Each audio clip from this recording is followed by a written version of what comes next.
안녕하세요. 안녕하십니까. 안녕하세요. 저는 풍박사고요. 안녕하십니까. 저는 미스터 정입니다. 예, 반갑습니다. 예. 오늘 이제 연상호의 지옥을 보고 와서 시리즈 중에 오늘은 좀 과학적인 얘기를 좀 많이 해볼까 생각합니다. 그때 그 역사적, 시간 좀 남으면 역사적인 것도 좀 얘기하고. 네. 예. 그래서 일단 과학적으로 얘기를 좀 할게요. 무슨 얘기냐면 일단은 지금 과학자들 요즘에 이제 가장 핫한 이론이 뭐냐면 이제 멀티버스거든요. 다중우주론. 예. 그래가지고 지금 우리가 살고 있는 게 단지 4차원, 우리가 알고 있는 이런 4차원이 다가 아니고 훨씬 더 많은 차원이 존재한다라고 이제 설명을 하죠. 그래서 그러면 다른 차원에 있는 존재가 예를 들어 현재 있는 우리를 다른 차원으로 소환해 간다라고 가정을 하는 거예요. 그래서 이 연상호의 지옥 현상이 실제로 뭐냐면 다른 차원으로 이 사람들을 소환해 가는 그런 과정이 아닌가라고 추정을 해보는 겁니다. 즉 무슨 얘기냐면 지옥이라고 불리워지는 어떠한 다른 차원의 세계가 있는 거고 그 세계에 있는 차원으로 필요한 사람을 데려가는 거예요. 자기들 생각에는 예. 이런 애들이 필요해서 데려가는 거예요. 여러 가지 이유가 있는 거죠. 예. 예를 들어 보면 유전적으로 어떠한 조합을 가진 유전자를 가진 그 존재들이 필요해서 그 유전자 조합으로 찾을 수도 있고요. 이제 그런 식의 어떤 과학적 상상을 해봅니다. 그래서 얘네들이 무슨 이상한 빛에 쌓여가지고 타버린다고 생각을 하는데 그게 아니라 실제로 뭐냐면 양자역학적으로 전송하는 거예요. 얘를 다른 차원으로. 그러면 다른 차원으로 전송한다는 게 어떤 식이냐. 즉 이것도 이제 그 얘기에 나오지만 그 이제 최근에 이제 순간이동에 대한 얘기를 할 때 양자역학적으로 양자 그 양자 얽힘을 이용해 가지고 네. 그 시공간을 전송할 수 있다라는 게 결론적이에요. 결론적으로 예를 들어 차원 이동을 하려면 양자 얽힘을 이용해서 양자 도약을 해야 된다라고 많은 사람들이 얘기하고 있습니다. 그러면 양자 도약 과정이 어떠냐면 양자 도약을 하기 위해서는 양자 측정을 해야 되잖아요. 측정을 하게 되면 원래 측정물 자체가 파괴돼요.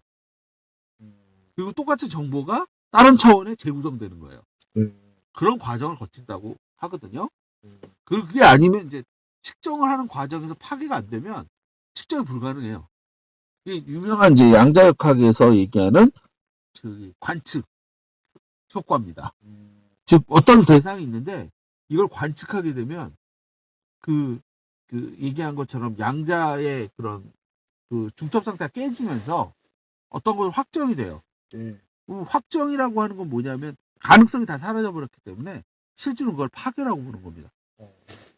그래서 실제로 이 세 명의 얘네들이 나타나가지고 그 빛을 쫙 쏘는 게 실제 전송이고, 근데 이제 이 전송해서 측정해가지고 그 측정값을 상대편으로 보내기 때문에 측정하는 과정에서 원본이 깨지는 거예요. 사라지는데 문제는 뭐냐면 왜 얘네들이 그럼 얘네들을 막 피질감을 만드냐 두들겨 패고 사실은 그 측정 과정이 너무 고통스러우니까 그런 식으로 반죽음 상태 해가지고 정신없게 만든 다음에 전송을 한다 이거죠. 개념이. 그래서 그런 식으로 전송을 해서 거기서 일종의 미션을 수행을 하고 미션 수행이 완료되면 다시 원래대로 복귀시키는 거다. 그럼 걔네들 세 명은 뭘까요? 네? 뭘로 구성돼 있고 왜 세 명이고 세 명인 게 이유가 있나요 혹시? 사실은 과학적으로 그 정 억지를 부리자면 이유가 있어요. 왜냐하면 우리는 지금 4차원이잖아요. 그러니까 실제로 뭐냐면 측정을 하려면 최소한 3차원에 있는 물체를 측정하려면 적어도 3개의 측정기가 필요해요. 최소. 그러니까 세 측위에서 측정을 하는 거죠. 측정기가 하나만 안 돼요.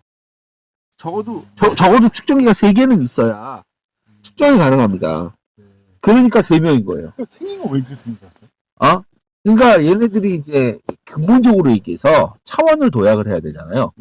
그러면 대부분 차원 도약에 필요한 게 반물질이거든요. 반물질? 네. 그럼 그 세 명은 반물질이다? 네, 반물질 형태여야 된다. 그거가 아니면 차원을 넘어서 왔다 갔다 할 수가 없어요. 물론 이제 반물질이 공기중에 노출되면은 거대한 폭발로 이어지니까 네. 다시 반물질인데 다시 그 반물질을 차폐하는 네. 차폐 시스템이 있고 네. 그것이 복합적으로 그런 네. 형식으로 나는 거다. 네, 그렇죠. 그러면 사람처럼 형상이 왜 사람 같은 형상으로 됐을까요? 예를 들어 보면 이제 사람을 측정해서 전송해야 되잖아요. 그러니까 사람이 보는 눈, 사람이 보는 팔, 다리 형태. 그 다음에 이쪽에 그 무슨 가스 같은 게 이렇게 막 빠져나오는 느낌이 나잖아요. 예. 그게 이제 그런 것 같아요. 뭐냐면 일종의 차폐를 시켰는데, 잘 아다시피 아무 물질을 갖다가 그 완벽하게 차단시키려면 사실 냉각을 하는 방법밖에 없거든요. 그러니까 그런 절대 용도로 냉간된 어떤 그런 존재를 이용해서 차원 이동을 시킨다. 그러면 이제 그 많은 부분에 있어서 그 과학적으로 근거가 없는 얘기는 아니거든요, 사실은. 사실 근데 솔직히 이런 네. 것도 있죠. 그럼 왜 뛰어다니냐? 왜 네. 유령처럼 슥 하고 공중부양을 하지 않고 뛰어다니는 이유는 뭘까? 네. 왜냐하면 반물질은 물질이기 때문에 중력의 영향을 받습니다. 아, 중력에 영향을 받는다. 네. 근데 반물질은 보통 공중에 띄우는 형태로 보존하지 않나요? 근데 이제 그거는 이제 사람이 약간 잘못 이해하는 게, 네. 중력은 물질은 그 반물질은 다 공통으로 작용해요. 똑같이. 그럼 공중에 뛰어다니는 그러면 자장을 또 따로 이용한다 이거죠? 네, 그렇죠. 그런 형태로. 네. 그리고 이제 암흑물질이잖아요. 음. 근본적으로는 다크매터. 네. 그러니까 다크매터를 기반으로 한 반물질이기 때문에 그래서 그런 식으로 설명을 할 수가 있죠. 근데 혹시 그러면 여기서 네. 제일 중요한 앞제비가 그쪽 차원의 앞제비가 네. 현실 세상에 존재해서 현실 세상에 그 정보를 알아내가지고 그래야지 그 이름하고 네. 시간도 네. 알 수 있지 않을까. 근데 그쵸. 근데 중요한 고시는 왜 하는 거였어요? 그럼 거기서 하는 고시 예고하는 거죠? 네. 고시는 또 왜 하는 것 같아요? 그 고시가 궁극적으로는 그 사람한테 하는 게 아니라 내가 보기에는 반대편 차원 있잖아요. 반대편 차원? 네. 그 애를 전송 받을 애한테 정보를 주는 거죠. 얘는 이렇게 생겼고, 얘는 이렇게 되고, 그 다음에 얘기한 것처럼 다른 차원이기 때문에 예. 시공간 전체가 다 보이는 거예요, 실제로는. 그러니까 전체 시간을 다 보고 있는 거예요. 이건 이제 뭐랑 연결돼 있냐면 시간여행자들이라는 그 타임 트래블 하는 그 영화 있잖아요. 정신만 과거로 조종해서 하는. 뭔지 알아요. 그러니까 네. 지금에서 역사책을 보고 있는 개념. 네, 그쵸. 네. 그런 식으로. 네. 전체적으로 이렇게 네. 할 수 있다. 네. 그런 식으로 해서 이제 사실 그렇게 따지면 미래의 어느 시점일 수도 있어요, 사실.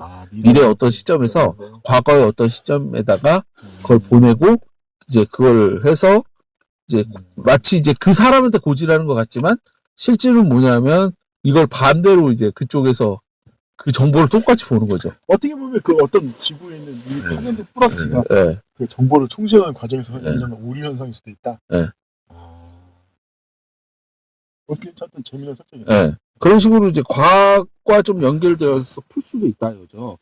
그런 식으로 이제 설명을 하면 그럼 어떻게 돌아오냐? 예. 그 돌아오는 현상이 반대편에서 똑같이 일어나는 거예요. 그러니까 그 돌아올 때 보면 얘가 이렇게 막 빨개지면서 이렇게 조립되잖아요.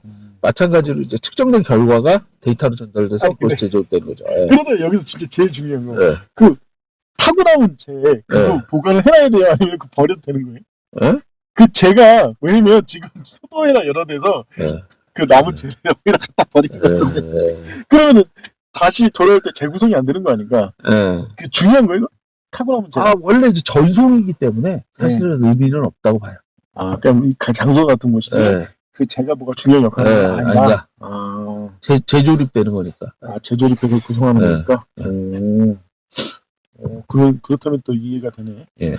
그 중요한 건 뭐냐면 그 상대방이 이 장치를 동원하고 있는 건 어쨌든 시공간을 초월한 다른 차원의 존재들이에요. 근데 문제는 여기서 이제 중요한 건 이제 또 아까 얘기지만 아까 말했던 웹툰 원작이 없는 장면이 이제 재구성 재구성 그것 때문에 다채워질 가능성에 대해서 얘기한 건데 문제는 웹툰 원작이 없단 말이에요. 그쵸, 드라마에서 나온 거니까 이 앞으로 시즌 2에서 아무리 연상호가 의뢰하는 유튜브 보고 그렇게 되나? 해가지고 또 차용할 수는 있다는 생각이 드는 게 오죽기 감독도 원래 시즌2 안 만들려고 했는데 자기가 이 드라마 만들고 나서 유튜브나 인터넷에서 보니까 충격받았다는 거예요. 그 시즌2에 대한 아이디어가 나오는 거 야 이런 것도 있었네 하는 것도 있고 사실 나도 아이디어 낸 거 있잖아요.